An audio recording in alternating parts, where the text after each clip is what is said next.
አወዛጋቢው የአሜሪካ ፕሬዝዳንት ዶናልድ ትራምፕ ለሳምንታት ሲዝቱባት ከሰነበቱ በኋላ ከእስራኤል ጋር በማበር በኢራን ላይ የከፈቱት ጦርነት አንድ ወር ተሻገረ። ኢራን በምላሹ የዓለም ነዳጅ 20 በመቶ መተላለፊያ የሆነውን ሆርሙዝን በመዝጋቷ ኢትዮጵያን ጨምሮ በርካታ የዓለም ሀገሮች በኤነርጂ እጥረት ሳቢያ ኢኮኖሚ አጣብቂኝ ውስጥ ገብተዋል። ጦርነቱን ከተከተለው ኢኮኖሚያዊ ፈተና ባሻገር የዓለም ኃይል አሰላለፍ ላይ ጥሎት የሚያልፈው አሻራ በቀላሉ የሚታለፍ እንደማይሆን የሚናገሩ ተንታኞች በዝተዋል። ፕሬዝዳንት ትራምፕ በጦርነቱ ያገኙት ድል በአደባባይ የሚናገሩትን ያህል አለመሆኑን የተጠራጠሩ ምናልባትም አሜሪካ የገናናነት ዘመኗ እያበቃ ሆኖ የሚሉም ቁጥራቸው ቀላል አልሆነም። ሳሚ አልአሪያን በኢስታንቡል ዛይም ዩኒቨርሲቲ የልዩ ጥናት ማዕከል ዳይሬክተር ናቸው። ትውልደ ፍልስጤማዊው አልአሪያን ከ1975 እስከ 2015 ለአራት አስርት ዓመታት ያክል በአሜሪካ ኖረዋል። በዚያው በዩኒቨርሲቲ መምህርነት በእውቅ ተናጋሪነትና በሰብአዊ መብት ተሟጋችነት በግንባር ቀደምትነት ሲንቀሳቀሱ ቆይተዋል። የበርካታ ጥናታዊ ጽሑፎችና መጽሐፍት ደራሲው ሰው በዚህ ሳምንት በሚድል ኢስት ያሰፈሩት ትንታኔ በጉዳዩ ላይ ከቀረቡት መካከል ተጠቃሽ ነው።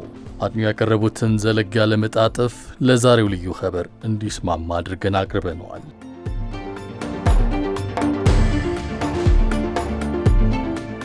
ሳሚ አልአሪያን እንዲህ ይጀምራሉ።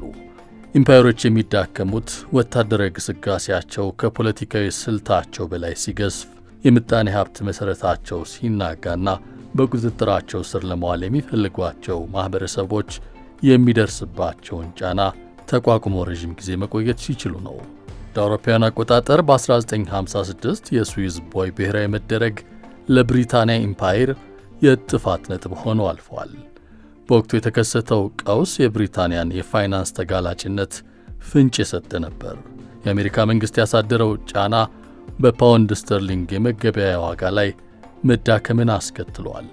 ይህም ብሪታንያ እንደ ዓለም አቀፍ የመጠባበቂያ ገንዘብ ማለትም ሪዘርቭ ከረንሲ የነበራትን የበላይነት እንዲያከትም ከማድረጉም ባለፈ ከቅኝ ግዛት መሬቶቿ እንድታፈገፍግ አስገድዷታል። ከ70 ዓመት በኋላ በሆርሙዝ ወሽመጥ አካባቢ እየተፋፋመ የመጣው ግጭት በመካከለኛው ምስራቅ ለሚገኘው የአሜሪካ ተስፋፊ ኃይል ተመሳሳይ የታሪክ አጋጣሚ ሊሆን እንደሚችል ምልክቶች እየታዩ ነው። በሁለቱ ኩነቶች መካከል ያለው መመሳሰል እንዲሁ ላዩን የሚታይ ወይም በንግግር ብቻ የሚገለጽ አይደለም። የብሪታንያን ጉዳይ በጥቂቱ እናስታውስ።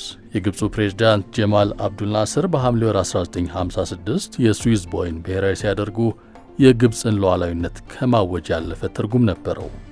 ድርጊቱ በመካከለኛው ምስራቅ ለነበረው የብሪታንያ ኢምፓየር መሠረት ትልቅ ፈተና ነበር።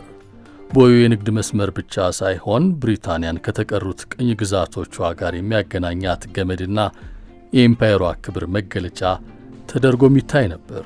የግብፅን ውሳኔ ተከትሎ ብሪታንያ በሁለተኛው የዓለም ጦርነት ምክንያት ብትዳከምም ከፈረንሳይና ከእስራኤል ጋር በማበር በግብፅ ላይ ወረራ ፈጸመች። ይህ የሦስትዮሽ ጥቃት ዓላማው የቦዩን ብሔራዊ መሆን መቀልበስ፣ የናስርን ዙፋን መገልበጥና የኢምፓየሩን ቁጥጥር ዳግም ማረጋገጥ ነበር። በእርግጥ በወታደራዊ ረገድ ኦፕሬሽኑ መጀመሪያ ላይ ስኬታማ የሚባል ነበር። የእንግሊዝና ፈረንሳይ ኃይሎች በፍጥነት ገስግሰው የእስራኤል ኃይሎችም ሲናይን ተቆጣጥረዋል። ሆኖም ይህ ወታደራዊ ስኬት ወደ ፖለቲካዊ ድል ሊቀየር አልቻለም። ለድሉ መክሸፍ ወሳኝ የነበረው የግብፅ ወታደራዊና የሕዝብ ተቃውሞ ብቻ አልነበረም። ይልቁንም ሁለቱ የዓለም ሀያላን አሜሪካና ሶቪየት ኅብረት ጣልቃ ገብነት ነው። የአሜሪካው ፕሬዝዳንት ድዋይት ዲ አይዘንሃወር የግጭቱን መባባስ ስጋትና ብሪታንያን ወደ ጎን ገሸሽ የማድረግ ዕድልን በመገንዘብ ግልጽ ማስጠንቀቂያ ሰጡ። ዋሽንግተን በብሪታንያ ፓውንድ ላይ ጫና በመፍጠርና ከዓለም አቀፉ የገንዘብ ድርጅት IMF የሚገኘውን ድጋፍ በመገደብም የፋይናንስ እርምጃ እንደምትወስድ ዛተች። ብሪታንያ ለገቢ ዕቃዎቿ ክፍያ ለመፈጸምና የገንዘቧን ዋጋ ለማስጠበቅ እየታገለች በነበረችበት በዚያን ወቅት የአሜሪካ ጫና የሚታለፍ አልሆነላትም።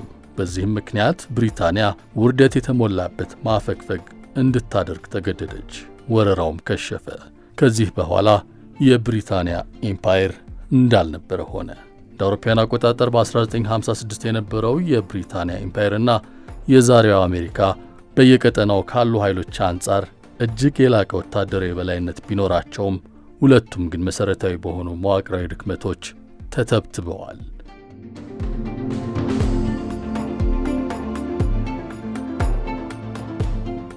ከጦርነቱ በኋላ የነበረችው ብሪታንያ ከባድ ዕዳ ተጭኗት ነበር። በአሁኑ ወቅት ያለችው አሜሪካም ብሔራዊ ዕዳዋ ከ39 ትሪሊዮን ዶላር በላይ ተሻግሯል። ሳሚ አሁንም ቀጥለዋል። ልክ እንደ ቀድሞዋ ብሪታንያ አሜሪካ ወደር የለሽ ወታደራዊ አቅም ቢኖራትም ኃይሏ ግን ከምስራቅ አውሮፓ እስከ ኢንዶ ፓሲፊክ ድረስ ተበታትኗል። በአሁኑ ወቅት ለአሜሪካ ስትራቴጂክ ማዕከል የነበረው መካከለኛ ምስራቅም እንደ ድሮ አይደለም። ከፍተኛ ወጪ ከወጣባቸው ፍሬቢስ ጦርነቶች በኋላ አሁን እንደ አንድ ተራ ግንባር የሚታይ ነው። ይህ የሀብትና የትኩረት መከፋፈል ዋሽንግተን ኃይል ቢኖራትም ወሳኝ ድል ለማስመዝገብ ግን አቅም እንድታጣ አድርጓታል።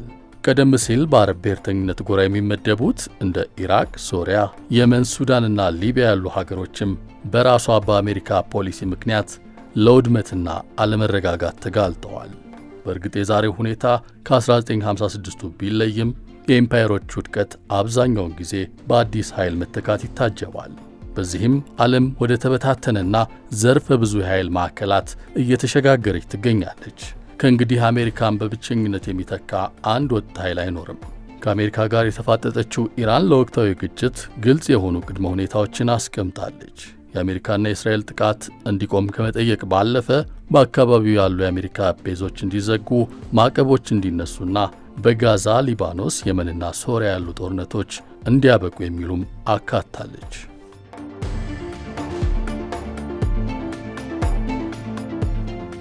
ይህ አሁን ዋሽንግተን በ1956 ብሪታንያ ከገጠማት አይነት አጣብቂኝ ውስጥ ከቷታል። ግጭቱን ማባባስ አሁን እየሆነ እንዳለው የሆርሙዝ ወሽመጥ እንዲዘጋና የዓለም ኢኮኖሚ እንዲናጋ ያደርጋል። ዓላማን ሳያሳኩ ወደ ኋላ ማፈግፈግ ደግሞ የአሜሪካን የማስገደድ አቅም ውስኑነት ለዓለም የሚያጋልጥ ነው። ይህ የሚያሳየን አሜሪካ ካላት ከአቅሟ በላይ መለጠጧን ነው። ሳሚ ወደ ማጠቃለያው ደርሰዋል። ኢራን ያስቀመጠችው ሕልውናዋን ማስጠበቅና ጥቃትን መከላከል የተገደቡና ሊደረስባቸው የሚችሉ ናቸው።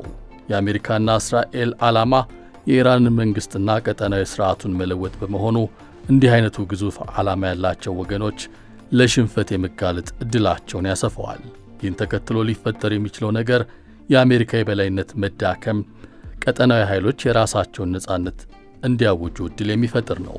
እንደ ቻይናና ሩሲያ ያሉ ኃይሎችም ተሳትፏቸውን ያጠናክራሉ።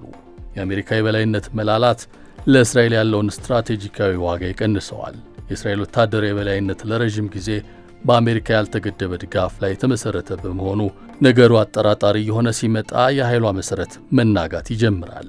ይህ ሂደት ወታደራዊ መከላከል አቅሟን እንዲዳከም፣ የፖለቲካ መገለሏ እንዲባባስና የፍልስጤም ጥያቄ ዳግም የቀጠናው ዋነኛ አጀንዳ ሆኖ እንዲወጣ ማድረጉ አይቀሬ ነው። የስዊዝ ቀውስ የአንድ ኢምፓየር ውድቀትና የሌላው መነሳት ምልክት እንደነበረው ሁሉ የሆርሙዝ ፍጥጫም የአንድ ኃይል መተካት ሳይሆን የኢምፓየር የበላይነት ሥርዓት ለአንዴና ለመጨረሻ ጊዜ የመክሰሙ ምልክት ሊሆን ይችላል።